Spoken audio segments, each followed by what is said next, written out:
السلام علیکم ورحمۃ اللہ. الحمد للہ والصلاۃ والسلام علی رسول اللہ. اما بعد، یہ حج کا دوسرا مہینہ ہے اور آپ جانتے ہیں کہ حج کے 3 مہینے ہوتے ہیں، شوال، ذوالقعدہ اور ذوالحجہ. عید کا چاند یہ حج کا بھی چاند ہے، تو اسی طرح سے یہ حج کا مہینہ ہے. اور آج کا ہمارا اسلامک سینٹر کا ماہانہ پروگرام حج ایک عظیم عبادت کے موضوع پر منعقد ہو رہا ہے.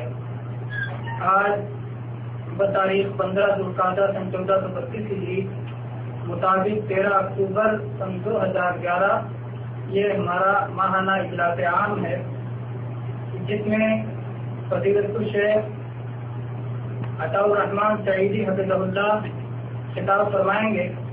اللہ تعالیٰ سے دعا ہے کہ موضوع کو صحت و عافیت کے ساتھ اپنی بات کی وضاحت کی توفیق عطا فرمائے، اور آپ سب کو اللہ تبارک و تعالیٰ پورے ذوق و شوق کے ساتھ سننے کی اور غور کے ساتھ سننے کی توفیق سے نوازے، اور اس کے بعد ان کئی سنی باتوں پر عمل کی توفیق سے نوازے.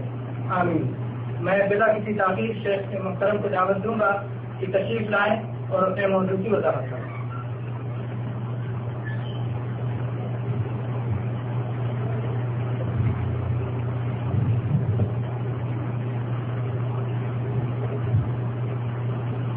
السلام علیکم ورحمۃ اللہ وبرکاتہ. الحمد للہ نحمده ونستعينه ونستغفره ونؤمن به ونتوكل عليه ونعوذ بالله من شرور انفسنا ومن سيئات اعمالنا. من يهده الله فلا مضل له ومن يضلله فلا هادي له. واشهد ان لا اله الا الله وحده لا شريك له واشهد ان محمدا عبده ورسوله. اما بعد، فإن خير الحديث كتاب الله وخير الهدي هدي محمد صلى الله عليه وسلم وشر الأمور محدثاتها وكل محدثة بدعة وكل بدعة ضلالة وكل ضلالة في النار. أعوذ بالله من الشيطان الرجيم. بسم الله الرحمن الرحيم. وَلِلَّهِ عَلَى النَّاسِ حِجُّ الْبَيْتِ مَنِ اسْتَطَاعَ إِلَيْهِ سَبِيلًا وَمَنْ كَفَرَ فَإِنَّ اللَّهَ غَنِيٌّ عَنِ الْعَالَمِينَ. حاضرین کرام، خواتین اسلام، میرے عزیز ساتھیوں اور دوستوں، آج کے اس ماہانہ اجلاس عام کے اندر جو آپ سب کا خادم عطاء الرحمن سعیدی نے موضوع چنا ہے وہ ہے حج ایک عظیم عبادت ہے. بلا شبہ یہ موضوع بہت ہی طویل ہے اور موضوع کے ہر گوشے پر گفتگو کرنے کے لیے کافی وقت درکار ہے. علماء کرام نے موٹی موٹی جلدوں میں حج جیسے موضوع پر بڑی بڑی کتابیں لکھی ہیں، لیکن میں وقت کے حساب سے حسب ضرورت کہیں اختصار اور کہیں تفصیل چند اہم باتیں آپ کے سامنے رکھنا چاہتا ہوں. اللہ رب العالمین سے دعا ہے کہ رب العالمین ہم سب کو اخلاص و للہیت کے ساتھ دین کی تبلیغ کرنے کی توفیق عطا فرمائے، اور جو بات کہی جائے یا سنی جائے اس پر غور سے سننے، سمجھنے اور عمل کرنے کی توفیق عطا فرمائے. آمین. میں بلا کسی تمہید ڈائریکٹ موضوع میں گھس رہا ہوں. حج ایک عظیم ترین عبادت ہے جس کا احساس صرف پڑھا لکھا انسان ہی نہیں بلکہ سارے مسلمان کرتے ہیں، اور اس عبادت کی محبت ہر قلب مومن، ہر قلب مسلم کے دل میں ہوتی ہے۔ اللہ تعالیٰ نے قیامت تک آنے والے مسلمانوں کے لیے خانہ کعبہ کو اپنا قبلہ بنایا، تو اللہ تعالیٰ نے اپنے اس مقدس گھر کی محبت، اپنے اس مقدس گھر کا احترام ہر مسلمان کے دل میں کوٹ کوٹ کر کے بھر دیا ہے۔ اسی لیے چاہے مالدار ہو یا نادار، صحت مند ہو یا بیمار، جب حج کا موسم آتا ہے یا حج کا بیان سنتا ہے یا حجاج کرام کو حج کے لیے تیاریاں کرتے دیکھتا ہے تو وہ بالکل بے قرار ہو جاتا ہے اور اکثر کے دل سے یہ دعا نکلتے ہیں، کاش اللہ تعالیٰ ہمیں بھی یہ موقع نصیب فرمائے۔ اللہ تعالیٰ سارے مسلمانوں کو حج بیت اللہ کرنے کی توفیق عطا فرمائے، اور جو لوگ اس سال حج بیت اللہ کے لیے آ رہے ہیں یا آ چکے ہیں، آئیں گے، اللہ تعالیٰ ان کے جان و مال، عزت و آبرو، ایمان و عمل کی حفاظت فرمائے، اور سنت رسول صلی اللہ علیہ وسلم کے مطابق مناسک حج کی ادائیگی کی توفیق عطا فرمائے۔ آمین یا رب العالمین۔ میرے بھائیوں اور ساتھیوں، دین کے اندر، اصطلاح کے اندر حج کی تعریف کیا ہے؟ حج کسے کہتے ہیں؟ علماء کرام نے حج کی بہت ساری تعریفیں لکھی ہیں۔ ساری تعریفوں کو نچوڑ کر یہ بات کہی جاتی ہے کہ حج کہتے ہیں مخصوص شرطوں کے ساتھ مخصوص آدمی کی طرف سے مخصوص جگہ اور اوقات میں چند افعال اور اقوال کے ذریعہ اللہ کی عبادت کرنا، یہ حج کی تعریف ہے۔ حج کے اندر کچھ شرطیں ہیں، ان شرطوں کے ساتھ حج کرنے والا حج کی جگہوں پر، حج کے وقتوں پر چند کام کرتا ہے، چند دعائیں کرتا ہے، اور اس کا مقصد ہوتا ہے رب ذوالجلال کی رضا۔ اور حج کب فرض ہوا، اس سلسلے میں کئی اقوال ہیں، لیکن علماء کرام کے راجح قول کے مطابق یہ حج سن 9 ہجری کے اندر فرض ہوا ہے، جیسا کہ اللہ رب العالمین نے فرمایا ہے وَلِلَّهِ عَلَى النَّاسِ حِجُّ الْبَيْتِ مَنِ اسْتَطَاعَ إِلَيْهِ سَبِيلًا۔ تو حج کی فرضیت سن 9 ہجری کے اندر ہوئی ہے۔ حج کا حکم کیا ہے؟ میرے بھائیوں اور ساتھیوں، حج کا حکم اور حج کی اہمیت یہ ہے کہ حج فرض ہے، بلکہ حج اسلام کا 5واں رکن اور اسلام کی 5ویں بنیاد ہے۔ حج کی فرضیت پر سارے علماء کا اتفاق ہے، اور حج کے فرض ہونے کی دلیل یہی آیت کریمہ ہے جو آل عمران کی آیت نمبر 97 ہے، وَلِلَّهِ عَلَى النَّاسِ حِجُّ الْبَيْتِ مَنِ اسْتَطَاعَ إِلَيْهِ سَبِيلًا۔ اللہ تعالیٰ کے لیے، یعنی حج کا مقصد اللہ کی خوشنودی حاصل کرنا، اللہ کو راضی کرنا۔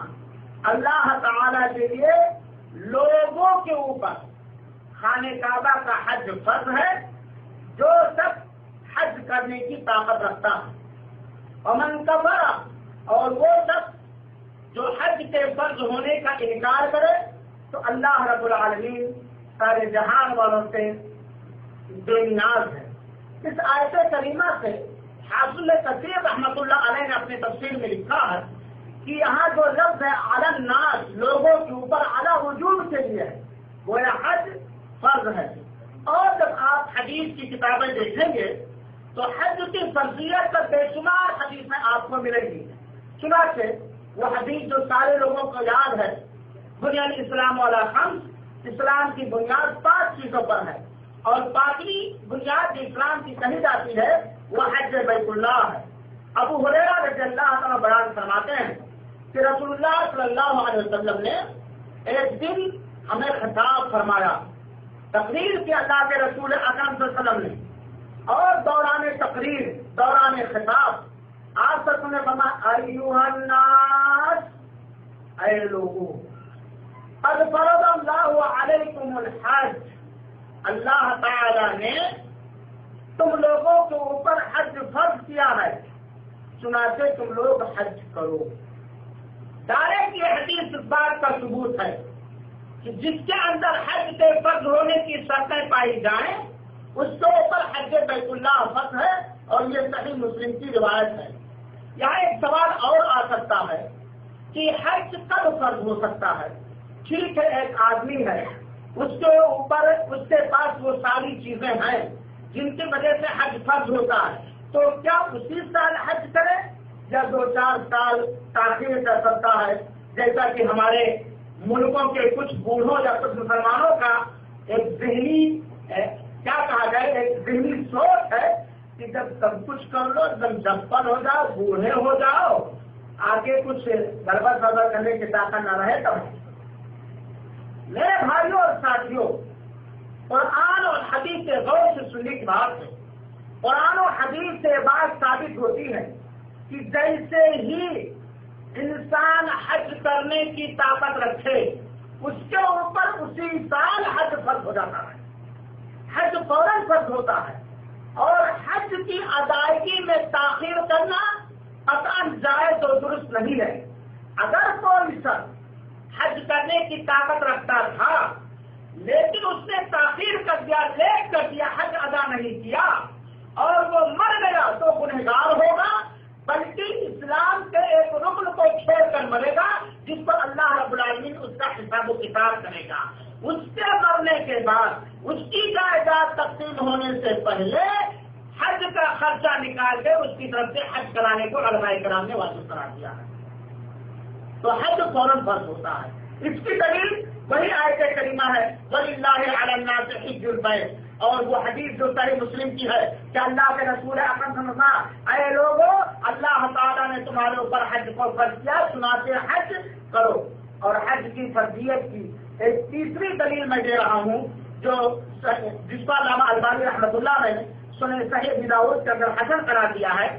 عبداللہ ابن عباس کہتے ہیں کہ رسول اللہ صلی اللہ علیہ وسلم نے فرمایا من اراد الحج فلیتعجل، جو شخص حج کرنے کا ارادہ کرے وہ جلدی کرے، فإنه لا يدري فإنه قد يمرض المريض وتدل الضالة وتؤرد الحاجة، جو شخص حج کرنے کا ارادہ کرتا ہے وہ حج کرنے میں جلدی کرے، کیونکہ آدمی بیمار ہو سکتا ہے، آج فرض ہے، طاقت ہے، تندرست ہے، ہم نے اگلے سال پر ٹال دیا، ہو سکتا ہم بیمار ہو جائیں، ہو سکتا ہے حج کے اخراجات ہم سے کھو جائیں، اور یہ بھی ہو سکتا ہے کوئی بڑی ضرورت درپیش ہو جائے اور ضرورت کی تکمیل میں ہم لگ جائیں اور حج نہ کر سکیں، جبکہ حج ہمارے اوپر فرض ہو چکا تھا۔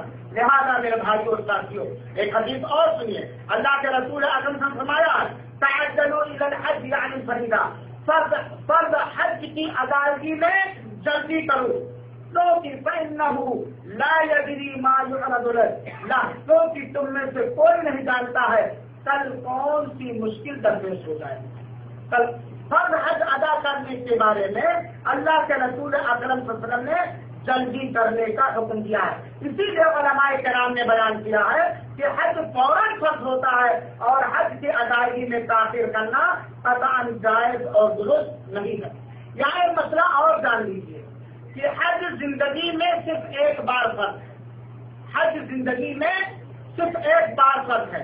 ابو ہریرہ رضی اللہ تعالیٰ بیان فرماتے ہیں کہ اللہ کے رسول اکرم صلی اللہ علیہ وسلم نے ایک دن ہمارے سامنے خطبہ دینا شروع کیا تو آپ صلی اللہ علیہ وسلم نے فرمایا ایھا الناس ان اللہ قد فرض علیکم الحج، اے لوگو اللہ تعالیٰ نے تمہارے اوپر حج کو فرض کیا، چنانچہ تم لوگ حج کرو۔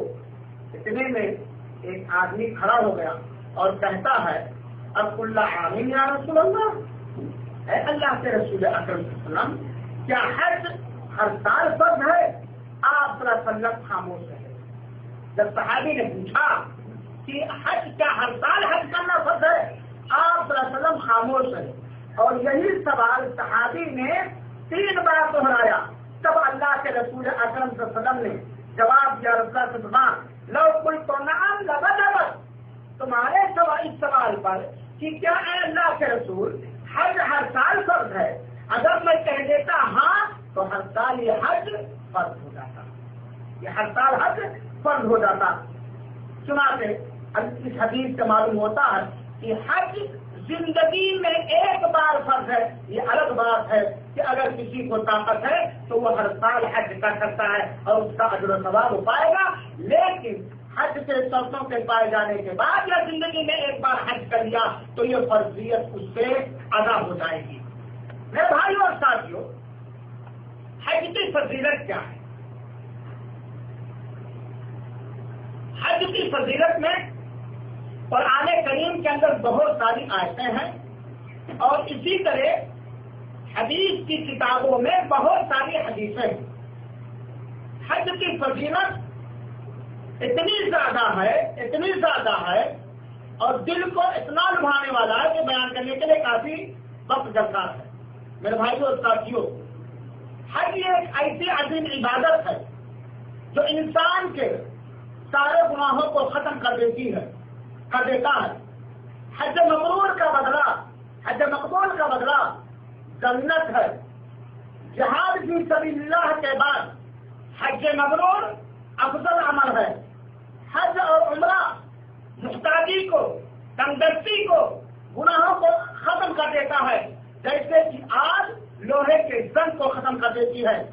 اور جب ایک حج کا ارادہ کرنے والا، عمرے کا ارادہ کرنے والا جب وہ گھر سے نکلتا ہے تو اسے اللہ کا وقت اور اللہ کا مہمان کہا جاتا ہے۔ حج مبرور بعض حدیثوں کی روشنی میں جہاد سے بھی زیادہ افضل ہے۔ حج اور عمرہ کرنے والے کی ساری مانگ، حج اور عمرہ کرنے والے کی ساری فرمائش، سارا فریاد، ساری مانگ اللہ تعالیٰ قبول کر لیتا ہے اور پوری کر دیتا ہے۔ حج اور عمرہ یہ کمزوروں کا جہاد ہے۔ حج اور عمرہ کرنے والے کے ساتھ جب وہ تلبیہ اتارتا ہے، ایک آدمی جب حج اور عمرہ کے لیے نکلتا ہے اور جب وہ لبیک اللہم لبیک، لبیک لا شریک لک لبیک جیسا تلبیہ اتارتا ہے تو جتنے پیڑ پودے ہیں، جتنی زمینیں ہیں، جتنے پتھر ہیں، سارے کے سارے تلبیہ پکارنے لگتے ہیں۔ میدان عرفات میں جب ایک حاجی میدان عرفات میں پہنچتا ہے تو اللہ تعالیٰ نچلے آسمان پہ آتا ہے اور اپنے فرشتوں سے فخر کر کے کہتا ہے، یہ ہمارے بندے کیا چاہتے ہیں، سارے لوگوں کو ہم نے بخش دیا ہے۔ اللہ کے رسول اکرم صلی اللہ علیہ وسلم کی حدیث سے پتہ چلتا ہے، جس حدیث کو علامہ البانی رحمۃ اللہ علیہ نے حسن لغیرہ قرار دیا ہے، حجر اسود کا بوسہ اور رکن یمانی کے چھونے سے اللہ تعالیٰ گناہوں کو مٹا دیتا ہے۔ حجر اسود کو بوسہ دینے سے اس عقیدے کے ساتھ بوسہ دینا چاہیے، اور رکن یمانی جو حجر اسود سے پہلے کا کونا ہے اس کے چھونے سے اللہ رب العالمین گناہوں کو مٹا دیتا ہے۔ اور خانہ کعبہ میں ظاہر بات ہے جو عمرہ کرنے جائے گا، جو حج کرنے جائے گا، وہ خانہ کعبہ میں نماز پڑھے گا۔ خانہ کعبہ میں ایک وقت کی نماز 1,00,000 نماز کے برابر ہے۔ ایک وقت کی نماز 1,00,000 نماز کے برابر ہے۔ اللہ تعالی ہم کو، آپ سب کو، ہم سب کے اہل و عیال کو، سارے رشتہ داروں کو، ہم سب کی ضروریت کو بار بار خانہ کعبہ کا طواف کرنے کی توفیق عطا فرمائے، آمین یا رب العالمین۔ طواف کرنے والا اور حجر اسود کے سلام کرنے والے کے لیے قیامت کے دن حجر اسود گواہی دیکھا۔ جو شخص حج عمرہ کے لیے جاتا ہے، ظاہر سی بات ہے وہ اپنے طواف کا آغاز، اپنے طواف کی ابتدا حجر اسود کے سلام سے کرتا ہے، چاہے اسے چومتا ہے، چاہے اس کی طرف ہاتھ اٹھاتا ہے۔ حجر اسود کے سلام کرنے والوں کے لیے اپنی اپنی نیت کے مطابق قیامت کے دن حجر اسود گواہی دے گا۔ میرے بھائیو ساتھیوں، حج کی ادائیگی سے اسلام کی تکمیل ہوتی ہے، اسلام مکمل ہوتا ہے۔ جب آدمی حج کے لیے نکلتا ہے، جب آدمی عمرے کے نکلتا ہے تو ایک ایک قدم پر اس کو نیکیوں سے نوازا جاتا ہے۔ میرے بھائیو اور ساتھیوں، ایک اور حدیث سنیے جس کا خلاصہ میں آپ کے سامنے بیان کرتا ہوں۔ طواف کے بعد 2 رکعت نماز پڑھی جاتی ہے۔ آپ لوگ جانتے ہیں طواف کے بعد 2 رکعت نماز پڑھی جاتی ہے۔ اس 2 رکعت طواف کے بعد اس 2 رکعت نماز پڑھنے کا ثواب اتنا ہے جتنا غلام آزاد کرنے کا ثواب ہے، جتنا ایک غلام آزاد کرنے کا ثواب ہے۔ میرے بھائیوں اور ساتھیوں، جب حجاج کرام حج کرنے کے لیے جاتے ہیں، جمرہ عقبہ کو 10ویں تاریخ کو یا 11 اور 13 ذوالحجہ کو جمرہ وسطیٰ، جمرہ صغریٰ، جمرہ وسطیٰ، جمرہ عقبہ کو کنکریاں مارتے ہیں تو ہر کنکری کے بدولت ان کے گناہ ہٹ جاتے ہیں، ہر کنکری کے بدولت ان کے گناہ ہٹ جاتے ہیں۔ اور ایک حسن غیری کی حدیث کے مطابق اللہ کے رسول اکرم نے فرمایا ہے کہ جب حج کرنے والا یا عمرہ کرنے والا سر مڈاتا ہے تو ہر ایک بال کے برابر اسے نیکی ملتی ہے۔ اور اس حدیث کو علامہ البانی رحمۃ اللہ علیہ نے حسن غیری قرار دیا ہے۔ یہ حج کے خلاصے ہوئے جو میں نے حدیثوں کے روشنی میں بیان کیا ہے، حج کی فضیلت یہ ہے۔ اب میرے بھائیوں اور ساتھیوں، آئیے تو سرسری میں نے بیان کیا حج کی فضیلت، آئیے چند حدیثوں کی بھی سن لیجیے حج کی فضیلت کے بارے میں۔ اللہ کے رسول ابو ہریرہ رضی اللہ عنہ بیان فرماتے ہیں، اللہ کے رسول اکرم نے فرمایا ہے، من حج ولم يرفث ولم يفسق رجع كيوم ولدته امه۔ سبحان اللہ، اللہ تعالیٰ حج کے ادا کرنے والوں کی نیتوں میں اخلاص عطا فرمائے اور سنت رسول کے مطابق حج کرنے کی توفیق عطا فرمائے۔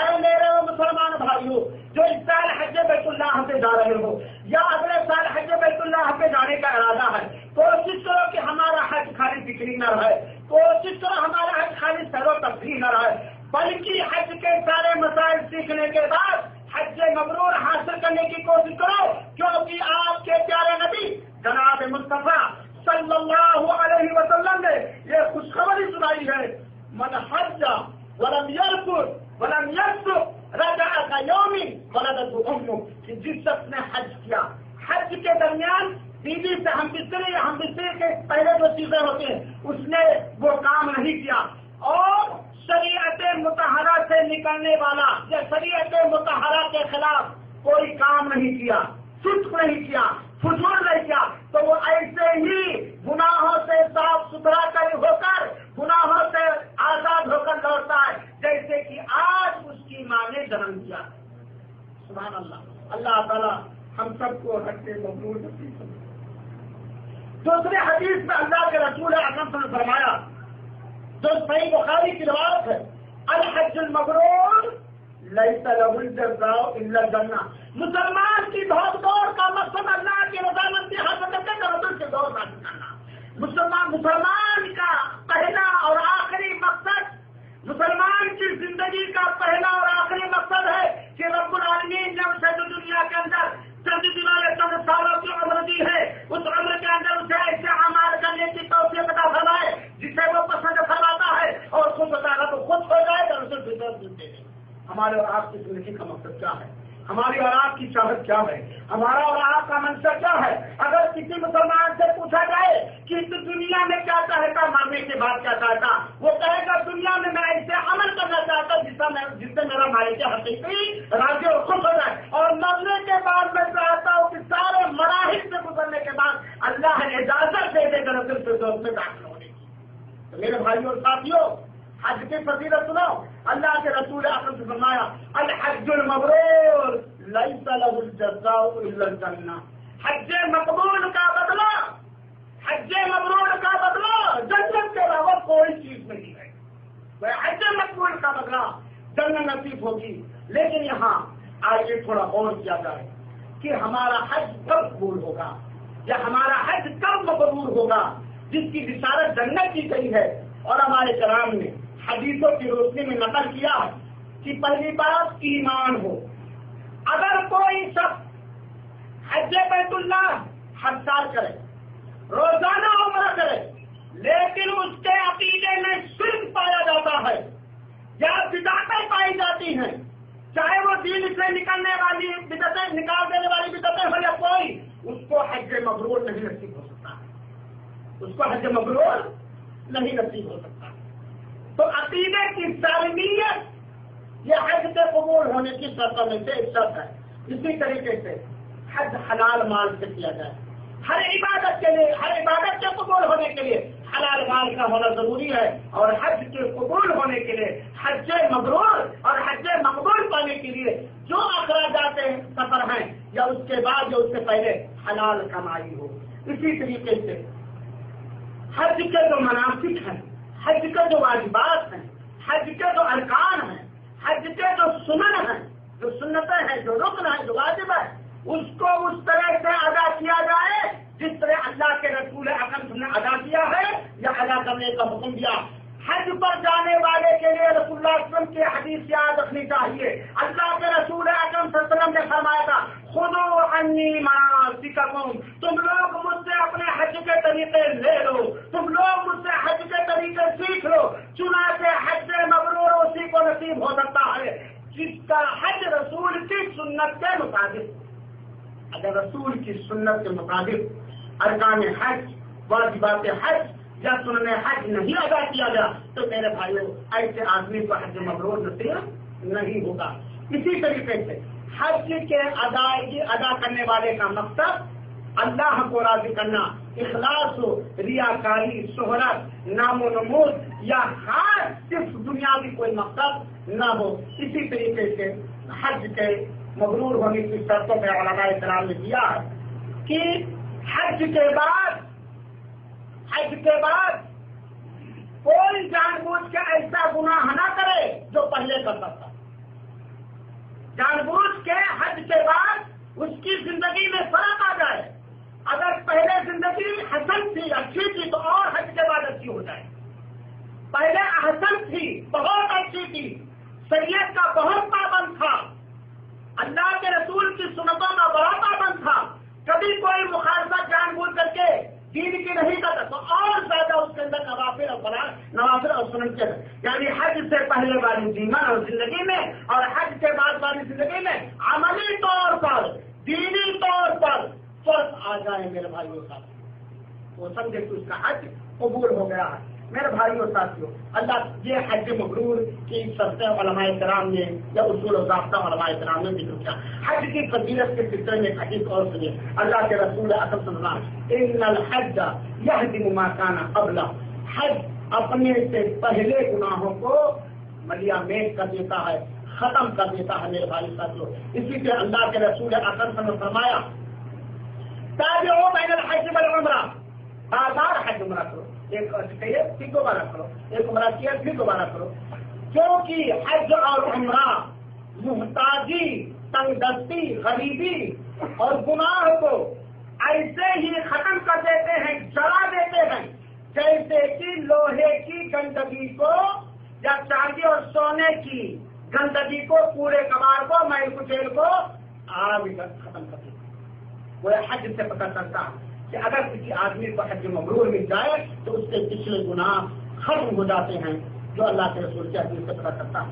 اللہ کے رسول اکرم کا حدیث سے پتہ چلتا ہے کہ حج اور عمرہ کرنے والا جب وہ اللہ تعالیٰ سے کسی چیز کی فرمائش کرتا ہے، فریاد کرتا ہے، تو اللہ اس کی فریاد کو پورا کرتا ہے، کیونکہ وہ اللہ کا وقت ہے۔ ایک طرح سے آپ کی زبان میں وہ اللہ کا مہمان، اللہ نے اسے پکارا، اللہ نے اسے حج کرنے کے لیے بلایا، اس نے اللہ کے اس بلاوے کو قبول کر کے حج کرنے گیا۔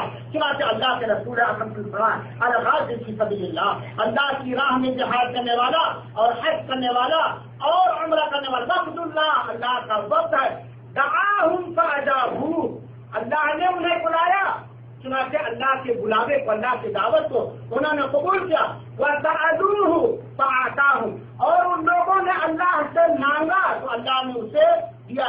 یہ ابن ماجہ کی حدیث ہے اور علامہ البانی رحمۃ اللہ علیہ نے سلسلۃ الصحیحہ 1820 کے اندر اسے حسن قرار دیا۔ اس سے پتہ چلتا حج کی فضیلت کہ حج اور عمرے سے جانے والا جب اللہ رب العالمین سے کوئی فریاد کرتا ہے، کوئی چیز کا بھکاری ہوتا مانگتا ہے تو اللہ رب العالمین اسے دے دیتا ہے۔ حج کی فضیلت میں میرے بھائیوں ایک اور حدیث میں ظاہر سی بات، حج کرنے والا جب حج کے لیے جاتا ہے تو عرفہ میں وہ ضرور جاتا ہے، کیونکہ اگر عرفہ کے اندر ٹھہرنا حج کے ارکان میں سے ہے اور اگر وہ عرفہ کے اندر نہ ٹھہرے تو اس کا حج ہی نہیں ہوگا۔ عرفہ کے اندر ٹھہرنے والوں کے لیے خوشخبری کیا ہے میرے بھائیوں ساتھیوں؟ نیت کے حساب سے اور سنت رسول کی اتباع کے حساب سے عرفہ میں حاجی کے گناہ معاف کر دیے جاتے ہیں۔ عبداللہ ابن عمر بیان فرماتے ہیں کہ اللہ کے رسول اکرم نے فرمایا کہ تمہارا عرفہ کے اندر ٹھہرنا تو اللہ تعالیٰ عرفہ کے دن یہبط الی سمائی دنیا، اللہ تعالیٰ جیسا اس کے لائق ہے، سایہ نشان ہے، سمائے دنیا نچلے آسمان پر آتا ہے اور سارے حجاج کرام کے ذریعہ اللہ تعالیٰ فرشتوں پر فخر کرتا ہے، غرور کا فخر اس کو بھیج دیتا ہے اور کہتا ہے، اللہ تعالیٰ اعلان فرما دیتا ہے سمائے دنیا سے، یا عبادی عبادی میرے یہ بندے ہیں جو قبض و غبار سے ان کے بال اٹے ہوئے ہیں، یہ آئے ہوئے ہیں ہر جہاں جانب سے، ہر خشکی کے راستے سے، کلی کے راستے سے، جہاں سے بھی ہو سکا ہے، یہ سارے کے سارے لوگ آئے ہیں اور کس لیے آئے ہیں؟ میری رحمت کی امید لے کر کے آئے ہیں، یہ آئے ہیں عرفہ کے میدان میں فقیروں کا لباس پہن کر کے، اور یہ میری رحمت سے پر امید ہو کر کے آئے ہیں۔ چنانچہ اللہ تعالیٰ کہتا ہے، غفرت ذنوبکم، میں نے تمہارے سارے گناہوں کو بخش دیا ہے، اگر تمہارے گناہ بالو کے ذرے کے برابر ہو تو بھی میں نے بخش دیا ہے، اگر تمہارے گناہ پانی کے قطرے کے برابر ہو تو میں نے بخش دیا ہے، اگر تمہارے گناہ سمندر کے جھاگ کے برابر ہو تو میں نے غفرتھا، میں نے ان سب کو بخش دیا۔ اے میرے بندو، اب عرفہ سے نکلو اور جاؤ، اللہ رب العالمین تمہارے سارے گناہوں کو بخش دیا۔ یہ حدیث ہے جسے علامہ البانی رحمۃ اللہ علیہ نے حسن لغوی قرار دیا۔ اس کے علاوہ بہت ساری حدیثیں ہیں جو حج کی فضیلت پر دلالت کرتی ہیں، لیکن وقت نہ ہونے کی وجہ سے میں ساری حدیثوں کو نہیں بیان کر رہا ہوں۔ میرے بھائی اور ساتھیوں، حج کے اندر بہت سارے فائدے ہیں، دینی فائدے بھی ہیں، دنیاوی فائدے بھی ہیں۔ دینی فائدوں کو آپ نے سنا کہ حج کے ذریعہ انسان کے گناہ مٹ جاتے ہیں، حج کے ذریعہ انسان اللہ کی مغفرت پا لیتا ہے، اور حج کے ذریعہ انسان ایک وقت کی نماز ادا کر کے خانہ کعبہ میں 1,00,000 نماز کے برابر ثواب لے لیتا ہے، اور اگر مسجد نبوی کی زیارت کیا تو ایک وقت کی نماز ادا کر کے مسجد نبوی کے اندر 1,000 نماز کا ثواب لے لیتا۔ اور اس کے علاوہ میرے بھائیوں ساتھیوں، جب وہ صفا اور مروہ کے اندر سعی کرتا ہے یا خانہ کعبہ کا طواف کرتا ہے یا طواف کے بعد وہ رکعت نماز پڑھتا ہے تو اللہ تعالیٰ نے جو اس پر اجر و ثواب دینے کا وعدہ فرمایا ہے، اللہ تعالیٰ اپنے وعدے کے مطابق اس کی نیتوں کے حساب سے، اس کے اخلاص کے حساب سے، اس کی محنت کے حساب سے اللہ رب العالمین اسے اپنے وعدے کے مطابق ساری نعمتوں سے نواز دیتا۔ اس کے علاوہ اگر آدمی چاہے تو حج کے اندر دنیاوی فائدے بھی حاصل کر سکتا ہے، تجارت کر سکتا ہے، اور بہت سارے جائز امور کو انجام دے سکتا ہے۔ میرے بھائی اور ساتھیوں، حج کے بہت سارے فائدے ہیں، اور حج کے اندر بہت ساری حکمتیں ہیں۔ میرے بھائی اور ساتھیوں، حج کے اندر بہت ساری حکمتیں ہیں۔ اللہ تعالیٰ نے اس عبادت کو عظیم قرار دیا ہے، اللہ تعالیٰ نے اس عبادت کو اسلام کا 5واں رکن قرار دیا ہے، اللہ تعالیٰ نے اس عبادت کی ادائیگی کے لیے مسائل مقدسہ کا ایجاد کیا ہے، اور اللہ تعالیٰ نے اس عبادت کی ادائیگی کے لیے بہت ساری ایسے کام بھی واجب کیے ہیں جس میں پیسہ بھی لگتا ہے، جیسے قربانی ہے، حج کے مصارف ہے، اور جسمانی محنت بھی لگتی ہے، اور اس کے اندر صبر اور علم کی بھی ضرورت ہے، اس کے اندر علم کی بھی ضرورت ہے۔ بہت ساری حکمتیں ہیں، چند حکمتوں کو حج پر ابھارنے کے لیے میں چند حکمتوں کو آپ کے سامنے بیان کر رہا ہوں۔ میرے بھائیوں ساتھ، حج کرنے والا حج کے لیے سفر کرتا ہوں، اپنے ملک سے، اپنے دیش سے سفر کرتا ہوں، اگر چاہے تو حج کے سفر کے دوران یا سفر سے پہلے یہ احساس کر سکتا ہے کہ آج خانہ کعبہ کا سفر ہے، آج خانہ کعبہ کا سفر ہے، اور کل کہاں کا سفر ہے؟ آخرت۔ آج خانہ کعبہ کا سفر ہے، جو کہ سفر مشقتوں اور پریشانیوں سے بھرا ہوا ہے، کل آخرت کا سفر ہے، اور آخرت کے سارے مناظر اور مراحل کا تصور اپنے دل و دماغ میں بھر سکتا ہے۔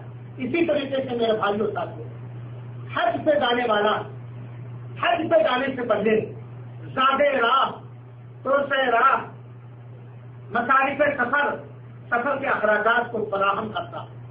بہت سارے ایسے مسلمان مرد اور ایسے مسلمان عورتیں ہمیں ملیں گی کہ انہوں نے اپنا پیٹ کاٹ کر کے، اپنے اہم ضرورت کو پیچھے کر کے حج کے لیے 1-1 روپے جمع کر کے حج کرنے آتے ہیں۔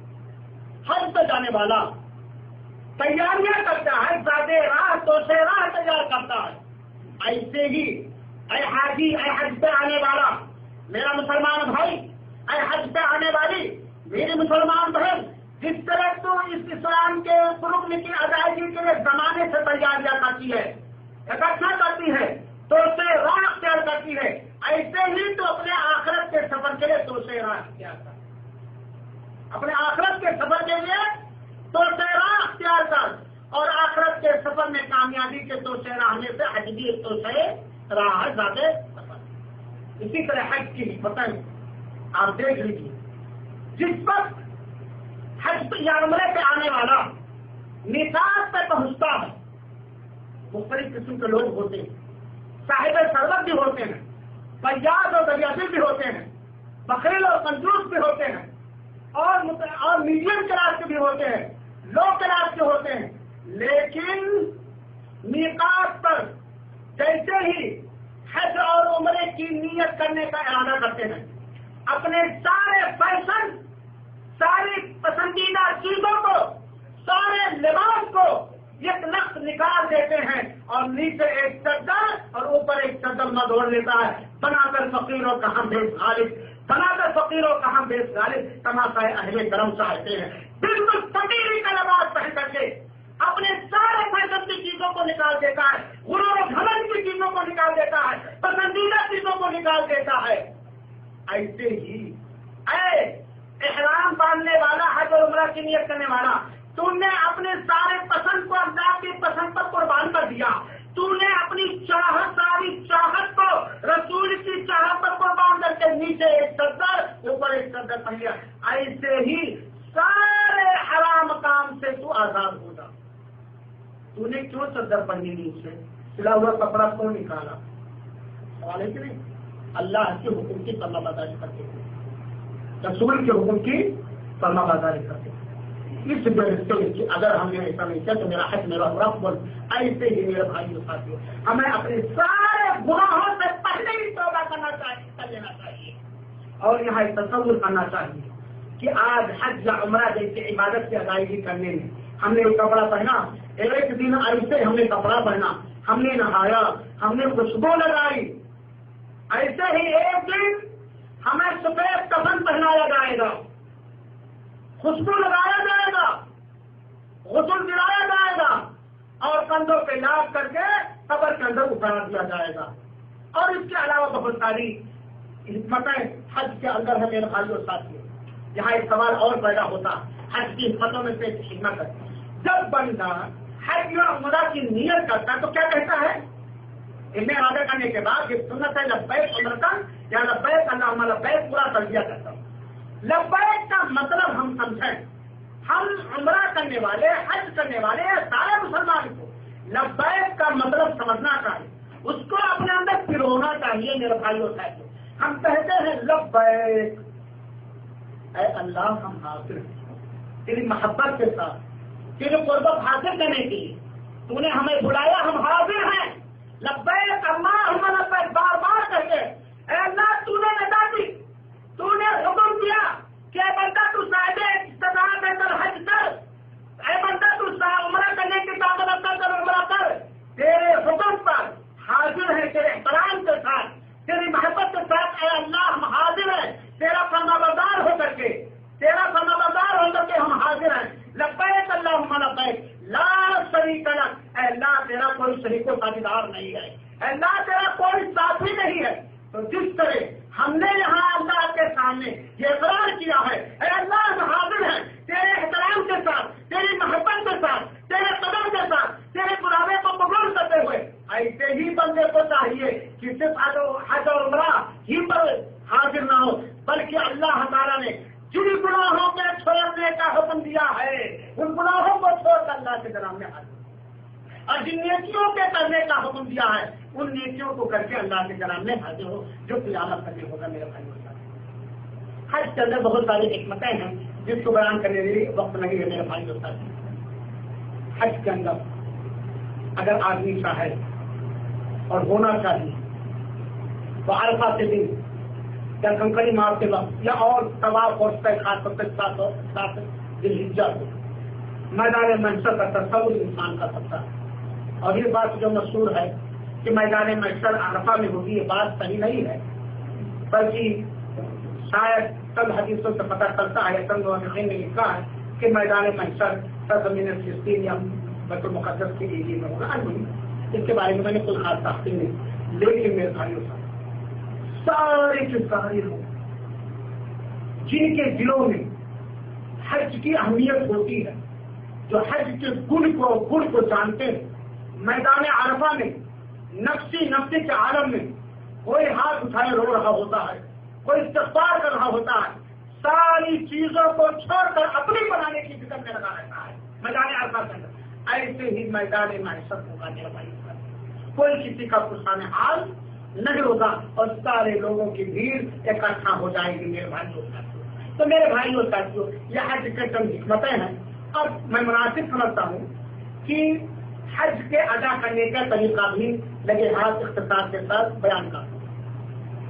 حج کے فضیلتوں، حج کا حکم اور حج کی حکمتیں سننے کے بعد سب سے اہم ضرورت جو ہے وہ یہ ہے کہ ہم حج کا طریقہ سیکھیں، اور میں تفصیل میں نہ جاتے ہوئے اہم باتوں کو میں آپ کے سامنے رکھنا چاہتا ہوں۔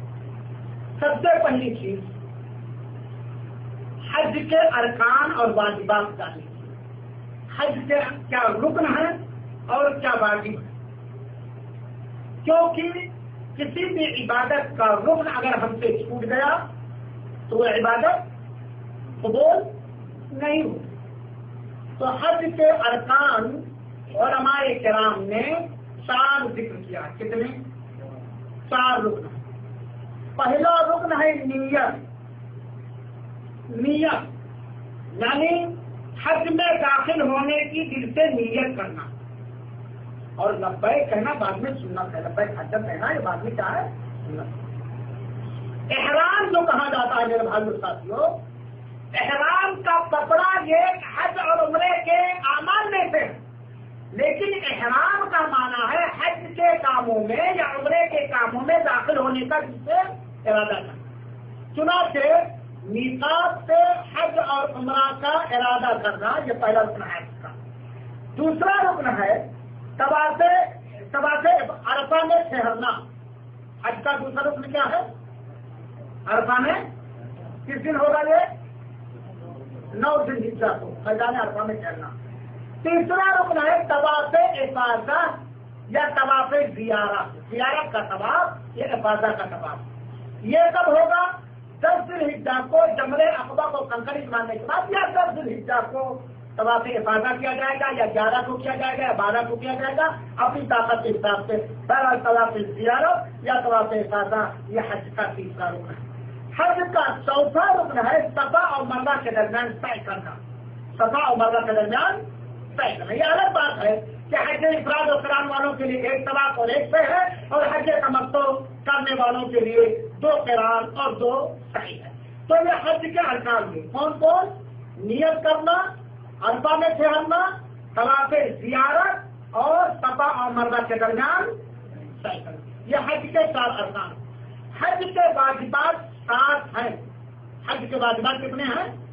یعنی جن کاموں کا کرنا واجب ہے، یہ جو 4 میں نے رکن ذکر کیا ہے، اس میں سے اگر کوئی رکن چھوٹ گیا اور اس کی ادائیگی نہیں ہوئی تو حج ہی نہیں ہوگا۔